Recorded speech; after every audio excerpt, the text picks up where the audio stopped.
Hello बच्चों, मैं विपिन सिंह आप सभी लोगों का बहुत बहुत फिर से स्वागत करता हूं भौतिक विज्ञान की क्लास में। कक्षा 12वीं की जो भौतिक विज्ञान हमने क्लास स्टार्ट की है उसमें लेक्चर नंबर बेटा हम देखें अगर तो 5 पर पहुंच चुके हैं। अभी तक हम आवेशों के बारे में पढ़ते आए हैं, आवेशों के बारे में हमने हर चीज जान ली है। अब हमें जो जानना है वो है कूलाम का नियम। तो कूलाम का नियम या कूलम्ब का नियम लिखा है, इसको कूलाम का नियम भी आप बोलते हैं।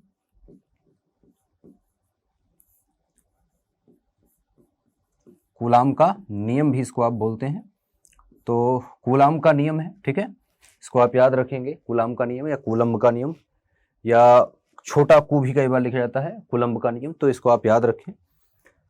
यही हमें पढ़ना है, कूलाम का नियम हमें समझना है। अभी तक हमने एक चीज जानी कि आवेश कितने प्रकार के होते हैं, आवेश का मात्रक क्या होता है। आवेश के मात्रक के बारे में आपको बताऊं तो आपको मैंने बता रखा है, आवेश का मात्रक कूलाम होता है। इसके बारे में आपको बताया कि आवेश का मात्रक कूलाम कहलाता है।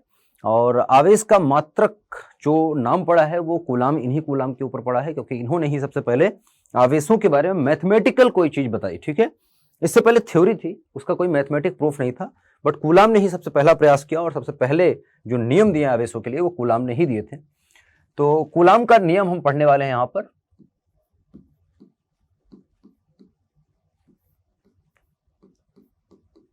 कूलाम का नियम,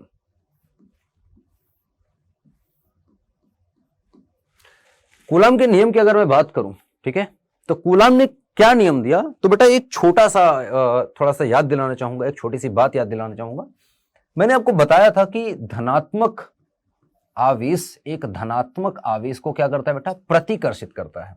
मतलब एक धनात्मक आवेश एक धनात्मक आवेश की तरफ नहीं बल्कि दूर जाना चाहेगा। सिमिलरली एक ऋणात्मक आवेश भी एक ऋणात्मक आवेश से दूर जाना चाहता है, पास नहीं आना चाहता। और इसी प्रकार से हमने देखा था कि एक धनात्मक और एक ऋणात्मक आवेश जबकि एक दूसरे की तरफ आना चाहते हैं या आकर्षण लगता है। तो अगर मैं ऊपर के दो की बात करूं, पहले इनको हटा लेते हैं, इनको दो की बात करूं तो इनमें लगता है बेटा प्रतिकर्षण बल। इनमें एक बल लगता है, एक बल लगता है जिस बल से ये एक दूसरे से दूर भाग रहे हैं। इस पे भी एक बल लगता है जिसके कारण एक दूसरे से दूर भाग रहे हैं। ये जो बल लगता है इस बल को हम बोलते हैं प्रतिकर्षण बल। प्रतिकर्षण बल मतलब ये दोनों एक दूसरे से दूर भागने का प्रयास कर रहे हैं, दूर हटने का प्रयास कर रहे हैं, एक दूसरे से दूर की तरफ बल लगा रहे हैं, प्रतिकर्षित कर रहे हैं दूसरे को, तो प्रतिकर्षण बल लग रहा है। और जब एक धनात्मक और एक ऋणात्मक को हम देखते हैं तो एक धनात्मक आवेश और एक ऋणात्मक आवेश कुछ इस प्रकार से बल लगाते हैं कि दोनों एक दूसरे की तरफ आना चाहते हैं, मतलब दोनों एक दूसरे को आकर्षित करते हैं। तो जो बल लगता है इसको कहते हैं आकर्षण का बल। क्या बोलते हैं बेटा, आकर्षण बल, ये बोलते हैं। ये बेसिक सी चीज है जो आपको आवेश के गुणों में मैंने आपको पढ़ाए थे। तो आवेश के गुण है ये, दो धनात्मक आवेश तथा दो ऋणात्मक आवेश, या हम कह सकते हैं एक ही प्रकार के जो आवेश होते हैं, चाहे वो प्लस प्लस हो चाहे माइनस माइनस हो, दोनों एक दूसरे से दूर हटने का प्रयास करते हैं, मतलब दोनों में प्रतिकर्षण बल लगता है। जबकि विपरीत प्रकृति के आवेश जो होते हैं, चाहे वो धन और ऋण हो चाहे वो ऋण और धन हो, एक दूसरे की तरफ आने का प्रयास करते हैं, ठीक है। सेम चीज लागू होती है दो वस्तुओं पर भी। अगर दो धनात्मक वस्तु है तो वो एक दूसरे से प्रतिकर्षित होंगी, दो ऋणात्मक वस्तु है तब भी एक दूसरे से प्रतिकर्षित होगी, लेकिन एक धनात्मक और एक ऋणात्मक वस्तु होगी तो दोनों एक दूसरे की तरफ आकर्षित होने की चेष्टा करेंगे, ठीक है, दोनों एक दूसरे की तरफ आकर्षित होंगे। इन्हीं पर ये जो हमने बल लिखा है इसी पर एक नियम है जो कि कूलाम ने दिया था। कूलाम ने हमें यह बताया कि ये जो दो आवेश हैं इनके बीच में जो प्रतिकर्षण लग रहा है बल या जो आकर्षण बल लग रहा है ये कितना लग रहा है, इस बल का मान बता दिया। किसने? कूलाम ने। कूलाम का नियम अगर देखा जाए तो बहुत ही बेसिक सा नियम है जो ये बताता है दो आवेशों के मध्य लगने वाला जो बल है वो कितना है, ठीक है, और किस चीज पर वो निर्भर करता है, ठीक है। तो बल की बात की कूलाम ने, ठीक है, ये एक बेसिक सा रिप्रेजेंटेशन था, बेसिक सी चीज थी जो कि आपको पहले ही पढ़ा रखी थी। अब इन्हीं बल के बारे में कूलाम ने बताया। कूलाम ने कहा कि अगर एक आवेश को मैं कहूं कि एक आवेश Q है, चलो मैं Q और Q लिख लेता हूं, धनात्मक धनात्मक ले लेते हैं। आप चाहे तो ऋणात्मक ऋणात्मक के बीच भी निकाल सकते हैं, ऋणात्मक और धनात्मक के बीच भी निकाल सकते हैं, कोई जो है फर्क नहीं पड़ता है। तो मैं एक आवेश यहां ले लेता हूं प्लस Q1, या प्लस Q1 ना करके सिर्फ Q1 Q2 लिख लेता हूं। प्लस है कि माइनस है वो अलग बात है, प्लस भी नहीं लगाता मैं Q1 और Q2 दो आवेश ले लेते हैं। चलो एक आवेश मैं ले लेता हूं Q1 और इससे कुछ दूरी पर बेटा एक आवेश ले लेता हूं, ठीक है, इसको हम बोल रहे हैं Q1 और इस आवेश को मैं बोल देता हूं Q2। दो आवेश ले लेते हैं, ठीक है। इन आवेशों के मध्य की जो दूरी है उसको हम कह देते हैं चलो R है, ठीक है। अब ये आवेश अगर धनात्मक है, अगर मैं मान के चलूं कि ये धनात्मक आवेश है दोनों जैसे, तो क्या करेंगे, एक दूसरे से दूर हटने का प्रयास करेंगे, मतलब इनके बीच में एक बल लगेगा। जो बल लग रहा है, कूलाम ने कहा कि इन दोनों आवेशों के मध्य जो बल कार्यरत है वो बल किस चीज पर निर्भर करेगा और किस प्रकार से लगेगा, तो इसको समझिए। कूलाम ने कहा कि ये जो बल है इन दोनों को मिलाने वाली रेखा के अनुदिश लगता है, मतलब इन दोनों को मिलाने वाली जो रेखा है इसके अनुदिश लगेगा, मतलब एक बिंदु से दूसरे बिंदु पर बल लगेगा, मतलब एक आवेश से दूसरे आवेश पर बल लगेगा और वो डायरेक्ट लगेगा। ऐसा नहीं होगा कि बल किसी दूसरे रास्ते से लग रहा है, इसी रास्ते पर लगेगा जो सबसे छोटा रास्ता होगा दोनों आवेशों के बीच, ठीक है। जो सबसे छोटा रास्ता है इन दोनों के बीच में वो यही है। अगर मैं इस आवेश की बात करूं तो यह आवेश बड़ा हो जाएगा, इस रास्ते की बात करूं तो यह रास्ता भी बड़ा है, इस रास्ते की बात करूं तो यह भी बड़ा है, इस रास्ते की बात करूं तो यह भी बड़ा है। सबसे छोटा रास्ता है इन दोनों को मिलाने वाला रास्ता, तो जो सबसे छोटा रास्ता है उसी के अनुदिश बल लगेगा, अर्थात दोनों को डायरेक्टली मिलाने वाली जो रेखा है उसी पर बल लगेगा, उसी के अनुदिश बल लगाएगा दोनों आवेश एक दूसरे से। तो अगर मैं धनात्मक मान के चलूं, एक कंडीशन हम मान लेते हैं कि ये भी धनात्मक है और ये भी धनात्मक है। अगर मैं दोनों को धनात्मक मानूं तो दोनों क्या करेंगे, प्रतिकर्षित करेंगे। पहला आवेश दूसरे पर बल लगाएगा, किधर की तरफ बेटा, बाहर की तरफ बल लगाएगा। पहले आवेश ने दूसरे पर बल लगाया बाहर की तरफ, मान लेता हूं कि ये कितना बल लग रहा है बेटा, इस बल को मैं बोल रहा हूं F, लेकिन F किसके कारण बेटा, क्योंकि F जो है बल जो है वो सदिश राशि है, तो हम सदिश के साथ ही चलेंगे। पहले के कारण दूसरे पर बल लग रहा है ना, तो पहले के कारण दूसरे पर बल है, ध्यान से देखना, पहले के कारण हम बल देख रहे हैं दूसरे पर, ठीक है। पहले के कारण दूसरे बल देख रहे हैं, तो पहले के कारण दूसरे बल, तो इसको हम दूसरे पर बल देख रहे हैं। और पहले के कारण F21, इसको क्या पढ़ते हैं बेटा, F21 नहीं पढ़ेंगे, 21 नहीं पढ़ेंगे, इसको एक एक करके पढ़ेंगे। F2 मतलब दूसरे पर बल पहले के कारण, F21। इसी प्रकार से Q2 जो है Q1 पर बल लगाएगा, किधर की तरफ, प्रतिकर्षण बल, दूर धक्का देगा इसको, ठीक है। दोनों को मिलाने वाली रेखा पर ही बल लग रहा है, इस रेखा पर इधर की तरफ, इस रेखा पर इधर की तरफ, और ये बल जो लगेगा ये लगेगा F किस पर लग रहा है बेटा, 1 पे लग रहा है, कौन लगा रहा है, 2 लगा रहा है, तो F12, F12 नहीं पढ़ेंगे, F12 पढ़ेंगे। इन दोनों को देखो तो सिर्फ दिशा जो है विपरीत है, ठीक है, दिशा विपरीत है, बाकी मान दोनों बराबर आएंगे। या सिंपल सा मैं कहूं कि चलो एक समय के लिए ऐसा करता हूं, F12 F21 छोड़ दो, मैं कह रहा हूं F और F बल लग रहे हैं। चलो फिलहाल मैं ऐसा करता हूं, सदिश नियम इसके बाद में बता देता हूं, पहले अदिश नियम आपको इसका दिखा देता हूं, ठीक है। पहले इसका बल का मान निकाल लेते हैं, इसके बाद बल का दिशा हम देखेंगे, बल की दिशा क्या है, दिशा के बाद में करते हैं। चलो मैं मान लेता हूं कि ये इसने इस पर बल लगाया F, इसने इस पर बल लगाया F, दोनों ने एक दूसरे पर बराबर बल लगाया और विपरीत दिशा में, ये इसको धक्का दे रहा है, ये इसको धक्का दे रहा है, दोनों एक दूसरे को धक्का दे रहे हैं F बल से। तो कूलाम ने देखा रिजल्ट क्या निकला, पहली चीज कूलाम ने पाया कि जो लगने वाला बल है, ठीक है, जो लगने वाला बल है, ये बल दोनों जो आवेश हैं, दोनों आवेशों के मान के अनुक्रमानुपाती है, मान के गुणनफल के, मतलब F जो है Q1 Q2 के गुणन के समानुपाती है। ये पहली चीज प्राप्त हुई। दूसरी चीज प्राप्त हो रही है, कूलाम ने देखा कि F जो है वो अनुक्रमानुपाती है या समानुपाती है, इन दोनों की जो बीच की दूरी है उसके वर्ग के व्युत्क्रमानुपाती है, मतलब दूरी के वर्ग के व्युत्क्रमानुपाती है। ये दूसरी चीज प्राप्त हुई कूलाम को। कैसे प्राप्त हुई, कूलाम ने आवेशों के मान बदले, जैसे यहां पर 1 कूलाम ले लिया आवेश, यहां पर 1 कूलाम, फिर देखा क्या बल लग रहा है, फिर इसको 2 कूलाम कर दिया, इसको 2 कूलाम, फिर अब देखा इसको 1 कूलाम कर दिया, इसको 2 कूलाम कर दिया, फिर बल देखा। तो इस तरह से आवेशों के मान बदल के देखे, फिर इसके साथ साथ आवेशों के मान फिक्स करके दूरी को परिवर्तित किया। जैसे पहले मान लो 1 मीटर पर रखे, इसको 2 मीटर पर कर दिया, और कम आधे मीटर पर कर दिया, तो देखा किस प्रकार से बल परिवर्तित हो रहा है, तो वो इस निष्कर्ष पे पहुंची, ये रिजल्ट है। अब इन दोनों को एक साथ अगर मैं लिखूं तो मैं लिख सकता हूं समीकरण 1 और 2 को अगर मैं एक साथ लिखूं, कंबाइन करूं, तो यहां पर आ जाएगा। क्या मैं इसको ऐसा लिख सकता हूं कि F अनुक्रमानुपाती Q1 Q2, ठीक है, क्या लिखा है Q1 Q2 और गुणे में आ जाएगा 1/r का वर्ग। क्या मैं इसको ऐसा लिख सकता हूं, बिल्कुल लिख सकता हूं, Q1 Q2 क्योंकि समानुपाती है और ये बटे के नीचे, तो बटे के नीचे आ जाएगा, सिंपल सी बात है। तो इसको मैं आगे लेके चलता हूं, यहां पर जो बल लग रहा है F, ये अनुक्रमानुपाती है या समानुपाती है Q1 Q2 बटे के R के वर्ग के। देखो Q1 Q2 बटा R स्क्वायर। ठीक है, ये बल आ गया। अब ये चिन्ह हटेगा, मतलब समानुपाती का जब चिन्ह हटता है तो एक नियतांक आया करता है, भौतिक विज्ञान में हम जानते हैं। तो F बराबर जब मैं करूंगा तो एक नियतांक आएगा, नियतांक को हम K लिखते हैं, छोटा K। ठीक है, K से निरूपित करेंगे और ये आ जाएगा Q1 Q2 बटा R का वर्ग। ठीक है, बल का मात्रक क्या होता है बेटा? बल का मात्रक होता है न्यूटन। तो बल का मात्रक क्या आ जाएगा? न्यूटन। न्यूटन को हम कैपिटल N से निरूपित करते हैं। ठीक है, बल को हम कैपिटल N से निरूपित करते हैं। यहां पर आप देखें तो K जो है वो नियतांक है, K नियतांक है, और Q1 Q2 बटा R स्क्वायर। अच्छा, ये जो बल लग रहा है इस बल का नाम होता है, बल को हम कूलाम बल कहते हैं या फिर वैद्युत बल कहते हैं। ठीक है, तो दो आवेशों के मध्य जो बल लग रहा है इसको हम कूलाम बल या वैद्युत बल कहते हैं। ठीक है, तो F जो है यहां पर मैं बता देता हूं, यहां F दो आवेशों के मध्य, दो आवेशों के मध्य, मध्य मतलब दो आवेशों के बीच लगने वाला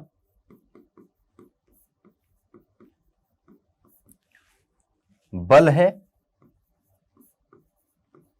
जिसे वैद्युत बल या वैद्युत बल भी कहते हैं या कूलाम बल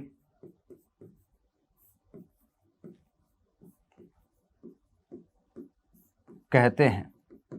तो दो आवेशों के मध्य लगने वाले बल को ही कूलाम बल कहते हैं या फिर वैद्युत बल कहते हैं। या परिभाषा बन गई कूलाम बल किसे कहते हैं। तो दो आवेशों के मध्य लगने वाला बल वैद्युत बल या कूलाम बल कहलाता है। इसको अपने शब्दों में आप लिख सकते हैं। यहां पर Q1 Q2 आवेश है, K यहां पर क्या है बेटा? तथा K जो है बेटा यहां पर K एक नियतांक है, एक समानुपातिक नियतांक है, एक समानुपाती नियतांक है,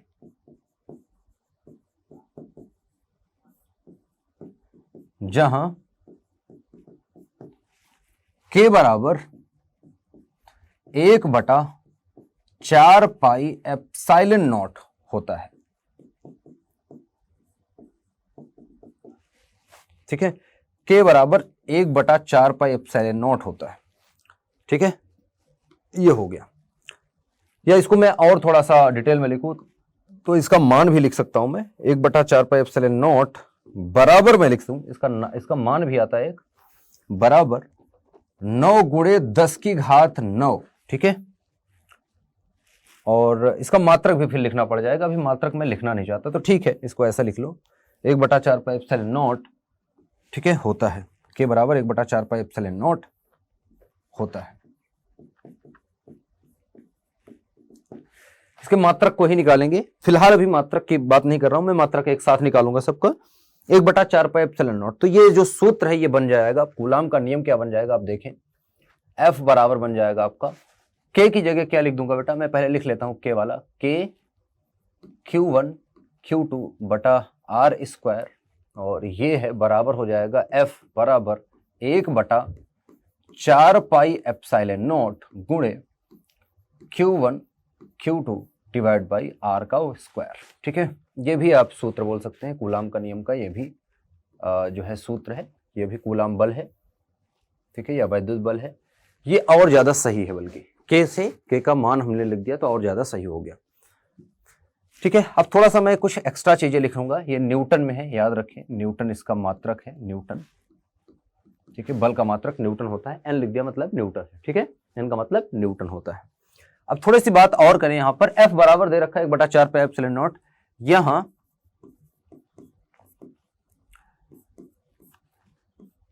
K बराबर 1/4 पाई एप्सिलॉन नॉट गुणे, एप्सिलॉन नॉट के बारे में बात करूंगा मैं, एप्सिलॉन नॉट बराबर होता है बेटा, यहां से देखिए इस सूत्र से निकाल लेते हैं, इस सूत्र से मान निकालें तो F बराबर क्या लिखेंगे बेटा, F बराबर आ जाए K बराबर अगर मैं निकालूं सूत्र बनाऊं या इसके बराबर मैं सूत्र बनाऊं, क्योंकि K का मान इतना होता है, बराबर करेंगे तो यह आ जाएगा FR स्क्वायर बटे Q1 Q2। ठीक है, मात्रक निकालूंगा मैं, अभी मान नहीं निकाल रहा हूं, ठीक है, इसका मात्रक निकालूंगा। तो k बराबर इतना है जिसको हम लिख सकते हैं एफ आर स्क्वायर। यहां से देखो k बराबर करेंगे तो एफ आर स्क्वायर और Q1 Q2 नीचे आ जाएगा, ठीक है, सूत्र से, इसी सूत्र से बात करें, चाहे इस सूत्र से निकाल लो चाहे इस सूत्र से, एक ही बात है, ठीक है। अब मात्रक अगर मैं निकालू, मात्रक अगर लिखना चाहूं k का मात्रक, k का मात्रक अगर मैं लिखूं तो k बराबर है हमारे पास एफ आर स्क्वायर बटे है Q1 Q2, जो कि बराबर लिख सकता हूं, अच्छा मात्रक लिख सकता हूं, इसका मात्रक लिखूं तो मात्रक अगर मैं लिखूं तो f का मात्रक कितना है बेटा, मात्रक अगर मैं लिखूं तो मात्रक क्या आ जाएगा, f का मात्रक कितना है न्यूटन, गुणे r का मतलब होता है दूरी, दूरी को हम किस में नापते हैं मीटर में, तो मीटर का वर्ग बटे हो जाएगा, नीचे क्या लिखा है Q1 Q2, Q का मतलब होता है आवेश, तो आवेश और ये भी आवेश ही है, तो आवेश और आवेश मतलब कूलाम, और कूलाम मतलब कूलाम का वर्ग।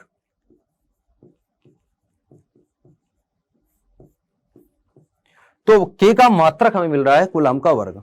अब यहां पर अगर देखो तो इसका मान होता है 9 गुणे 10 की घात 9, ठीक है, 9 गुणे 10 की घात 9, और 9 गुणे 10 की घात 9, और मात्रक आ जाएगा न्यूटन मीटर स्क्वायर प्रति कूलाम का स्क्वायर।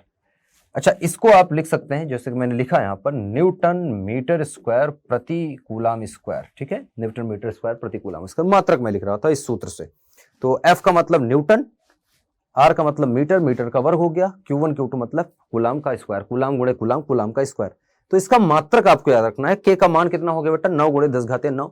इसका मतलब इस सूत्र को मैं लिख सकता हूं, इस सूत्र को मैं लिख सकता हूं F बराबर, ये भी लिख सकता हूं मैं 9 गुणे 10 की घात 9, माइनस 9 मत लिख देना, और गुणे में आ जाएगा Q1 Q2 बटे R स्क्वायर के। ये आपका फॉर्मूला बन जाता है, ठीक है, तो ये भी फॉर्मूला बन जाएगा, ये भी कूलाम का नियम है, ये भी कूलाम का नियम, ये भी कूलाम का नियम। अब यहां पर ये सारी चीजें तो लिख दी हमने, K का मान लिख लिया है, K का मान कितना आ गया बेटा 9 गुणे 10 घाते 9 न्यूटन मीटर स्क्वायर प्रति कूलाम। बात करते हैं एप्सिलॉन नॉट की। तो चूंकि हमने निकाल लिया है एप्सिलॉन नॉट क्या है, चूंकि हमने लिखा है यहां पर कि K बराबर है 1/4 पाई एप्सिलॉन नॉट, और इसी का मैं मान लिख रहा हूं, यह है 9 गुणे 10 की घात 9 न्यूटन मीटर स्क्वायर प्रति कूलाम स्क्वायर, ठीक है। यहां अब मैं आपको समझाऊं अगर, तो यहां ये जो लिखा है इसको हम पढ़ते हैं एप्सिलॉन नॉट, एप्सिलॉन, ठीक है,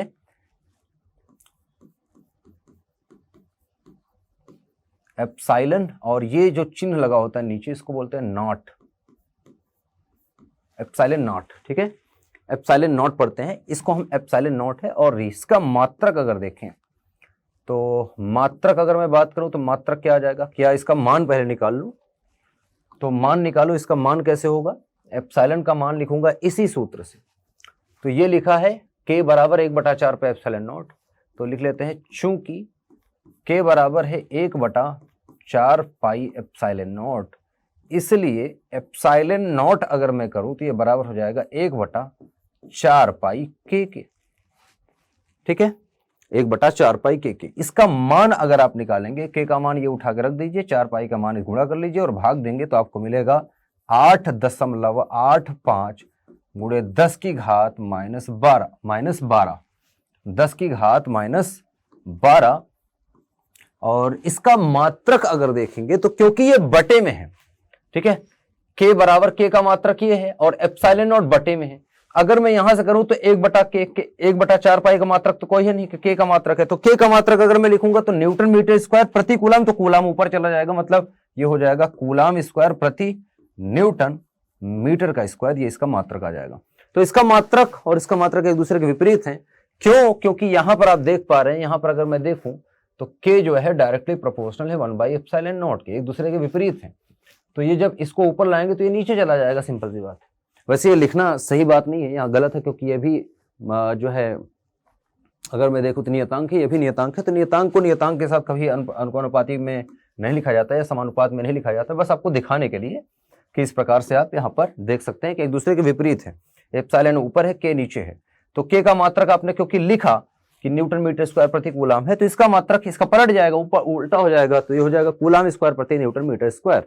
ठीक है, ये मान आपको याद रखे हैं। तो दो इंपॉर्टेंट चीजें आपको मिल रही हैं, नोट कर लेना इसको, ये नोट कर लीजिएगा आप। दो चीजें आपको याद होनी चाहिए कि K बराबर होता है 1/4 पाई एप्सिलॉन नॉट, और G बराबर होता है 9 × 10 की घात 9 न्यूटन मीटर स्क्वायर प्रति कूलाम स्क्वायर। तथा पहली चीज ये है। दूसरी चीज आपको जो याद होनी चाहिए वो याद होनी चाहिए कि एप्सिलॉन नॉट बराबर होता है 8.85 × 10 की घात -12 कूलाम स्क्वायर प्रति न्यूटन मीटर स्क्वायर के। ये दो चीजें आपको बिल्कुल याद रखनी पड़ेंगी हर हालत में। ठीक है, एप्सिलॉन नॉट का जो नाम होता है एप्सिलॉन नॉट, एप्सिलॉन नॉट है क्या? एप्सिलॉन नॉट को बोलते हैं बेटा वायु या निर्वात की, वायु या निर्वात की, ये इसका बहुत इंपॉर्टेंट रोल है बेटा, निर्वात की विद्युतशीलता।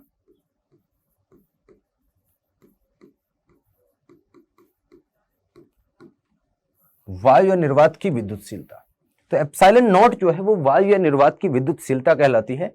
इसको और समझते हैं, विद्युतशीलता का मतलब क्या है हमें ये समझना है। एप्सिलॉन नॉट जो हमने इस्तेमाल किया है, ये नियतांक जो आ रहा है ये किस चीज का नियतांक है? जो कूलाम के नियम में जो हम नियतांक लिख रहे हैं यहाँ जो K मैंने आपको दिखाया, तो K में जो एप्सिलॉन नॉट आपको दिख रहा है ना, एप्सिलॉन नॉट जो निकल के आया, नियतांक आया, तो ये नियतांक बता क्या रहा है बेटा? तो यही आपको बताने की कोशिश है। देखो थोड़ी सी भी एक चीज ऐसी है कि जब तक विद्युत क्षेत्र नहीं पढ़ेंगे तब तक एकदम पिक्चर क्लियर नहीं होगी आपको। फिलहाल अगर मैं बात करूं एप्सिलॉन नॉट की साधारण शब्दों में आपको समझने के लिए, अगर मैं बोलूं कि इस तरह समझिए इसको, कि आवेश को अगर कहीं है, अगर मान लो कहीं पर, या निर्वात की मैं बात कर रहा हूं, निर्वात में अगर आवेश है या वायु में आवेश है, तो उसका प्रभाव जो है विद्युत प्रभाव, ठीक है, कितना वो माध्यम कितना अलाउ कर रहा है, ठीक है, वो माध्यम जो है आवेश का जो प्रभाव है, ठीक है, वो कितना दर्शा रहा है, दर्शाने के लिए कितनी छूट दे रहा है आवेश को। ठीक है, इस प्रकार से आप बोल सकते हैं कि आवेश का जो प्रभाव है, विद्युत प्रभाव, वो माध्यम कितना दर्शाने दे रहा है, अपने अंदर से कितना उसका प्रभाव जो है उत्पन्न होने दे रहा है, या अपने अंदर कितना प्रभाव उत्पन्न होने देने के लिए जो है दिखाई दे रहा है, या कितना अलाउ कर रहा है, या कितना कह सकते हैं परमिट दे रहा है, परमिशन दे रहा है। ठीक है, तो ऐसा आप समझ सकते हैं।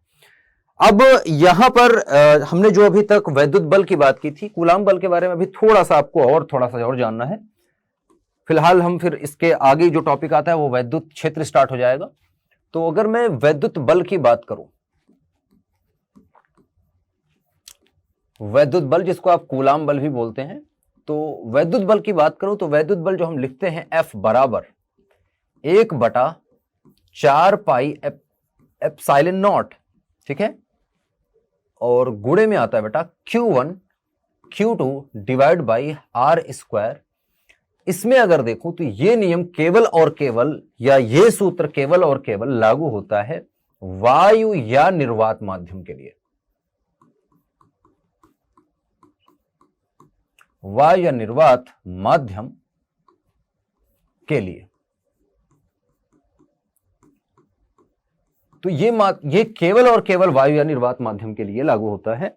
इसी प्रकार से अन्य माध्यम के लिए अगर मैं बात करूं तो अन्य माध्यम के लिए यह नियम हो जाता है F बराबर 1/4 पाई एप्सिलॉन नॉट, जैसे लिखा है वैसे ही, लेकिन एक चीज और आ जाएगी यहां पर एक्स्ट्रा, एप्सिलॉन और आ जाएगा, एप्सिलॉन R, और गुणे में आ जाएगा Q1 Q2 divide by R square. ये है किसी भी अन्य माध्यम के लिए, इन माध्यमों के अलावा, वायु निर्वात के अलावा किसी भी अन्य माध्यम के लिए, तो किसी भी अन्य माध्यम के लिए यहां पर अगर मैं बात करूं तो यहां आपको जो R दिख रहा है, सॉरी एप्सिलॉन R दिख रहा है यहां, या इसको थोड़ा नीचे लिखते हैं, यहां पर अगर मैं बात करूं तो यहां ये कूलाम का नियम है, ठीक है बेटा, यहां एप्सिलॉन R, एप्सिलॉन और नीचे R लिखा है, इसको एप्सिलॉन नॉट पढ़ते हैं, इसमें एप्सिलॉन R, ये जीरो जो लिखा है इसको नॉट पढ़ते हैं, इसको R को R पढ़ेंगे। ये चिन्ह एप्सिलॉन है, इस चिन्ह को ही हम एप्सिलॉन बोलते हैं। ये चिन्ह एप्सिलॉन है, ठीक है, ये एप्सिलॉन नॉट है, इसमें नॉट पढ़ लेंगे आगे, नॉट, ठीक है, नॉट, और इसको ऐसे लिखेंगे तो ये आर, तो एप्सिलॉन नॉट एप्सिलॉन आर, ठीक है, इस प्रकार से पढ़ते हैं वैसे एप्सिलॉन। तो एप्सिलॉन आर जो है ये माध्यम की आपेक्षिक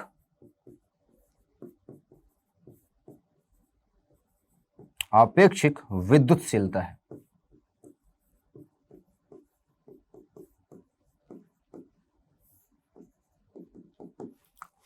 जहां किसी भी माध्यम की आपेक्षिक विद्युतशीलता है, जहां एप्सिलॉन नॉट गुणे एप्सिलॉन आर बराबर एप्सिलॉन होता है, ठीक है, तथा एप्सिलॉन नॉट तथा एप्सिलॉन आर बराबर होता है एप्सिलॉन, ठीक है, और ये जो है ये है कुल विद्युतशीलता,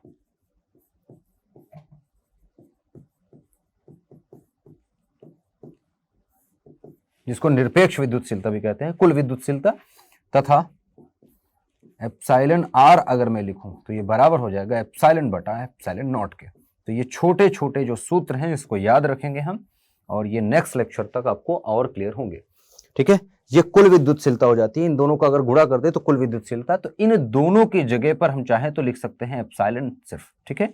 तो 4 पाई एप्सिलॉन गुणे Q1 Q2 बटा आर स्क्वायर। किसी अन्य माध्यम में अगर मैं कूलाम का नियम लगाऊंगा तो ऐसे है। अच्छा, अब आगे बचता है कूलाम के नियम का सदिश रूप। मैं चाहूंगा इसको आप पढ़ के आए, मैं नेक्स्ट लेक्चर में क्या पढ़ाऊंगा इसको आप देख लीजिए थोड़ा सा। नेक्स्ट क्लास में जो हम पढ़ेंगे मैं आपको कूलाम के नियम का सदिश रूप दिखाऊंगा, जो कि होता है बराबर 1/4 पाई एप्सिलॉन नॉट गुणे Q1 Q2 divide by are square, और गुणे में आ जाता है आर, ठीक है, आर और कैप के, ठीक है। या आप इसको लिख सकते हैं, या आप इसको लिखते हैं F बराबर आता है 1/4 पाई एप्सिलॉन, मैं आपको दिखाऊंगा ये, ठीक है, और गुणे में आ जाएगा Q1 Q2 बटा आर की पावर 3, और गुणे आ जाएगा आर सदिश के, ठीक है। ये दोनों सदिश रूप है न्यूटन में, ये भी न्यूटन में, इतना न्यूटन रहेगा, ठीक है। ये दोनों सदिश रूप है कूलाम के नियम का, ठीक है, इसको सदिश रूप बोलते हैं। और सदिश रूप को हम और डिटेल में पढ़ेंगे, और मैं आपको दिखाऊंगा कूलाम का नियम, एक नोट पॉइंट आपको दिखाऊंगा कि कूलाम का नियम ये आपके बोर्ड के एग्जाम में भी पूछा जाता है। कूलाम का नियम न्यूटन के